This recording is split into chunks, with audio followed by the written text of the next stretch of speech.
Hello, beautiful, badass people.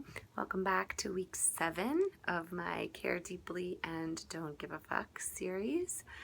I want to talk a little bit more about the not giving a fuck side of things. And oftentimes when we say that phrase, like, I don't give a fuck, it invokes this feeling that we're not being nice or that we're not being kind. And I want to talk a little bit about a kinder way or a kinder side of not giving a fuck, which is non-judgment.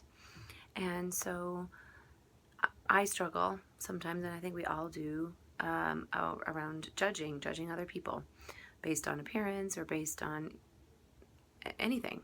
And I think it's important to recognize the distinction between behavior and the worth or the goodness of the person doing that behavior. And the same with ourselves. And so you can recognize the negative impact of behavior, like, parents that struggle with addiction or parents that are abusive have a negative impact on their children and maybe on other people around them.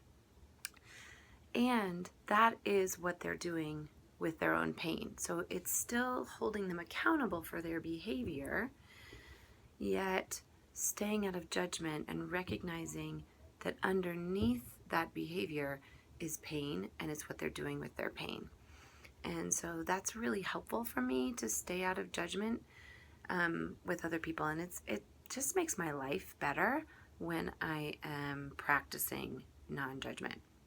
When I assume that people are doing the best that they can in the present moment, and assuming that I'm doing the best that I can in the present moment, and having that good enough mentality.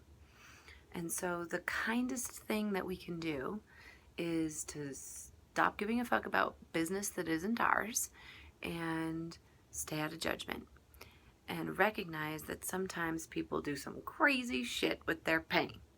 And I know I do crazy shit with my pain. I get irritable when I'm in pain or feeling vulnerable, or I get defensive and I really kick my wanting to control stuff in, and I lose my ability to play and be flexible, or I just say fuck it all and really tip way into not giving a fuck, which is apathy, and then I just kind of give up and turn into a puddle on the floor. And when I can stay out of non-judgment, it helps me get balanced and stay within the flow of being able to have boundaries and hold people accountable and hold myself accountable for the behaviors that I choose to engage in and the impact that those have on other people. And I can still be flexible enough to recognize that sometimes people do things with their pain, and it might not be what I do with my pain, but everybody has a reason. And so when I can stay in that kinder side of not giving a fuck and giving people the benefit of the doubt and assuming that I bet there's some reasons for what they're doing, it makes my life a lot more free, and I don't have to be responsible for other people's shit, which is awesome. So good luck on practicing that, and I hope that it's helpful. Have a badass week. Bye.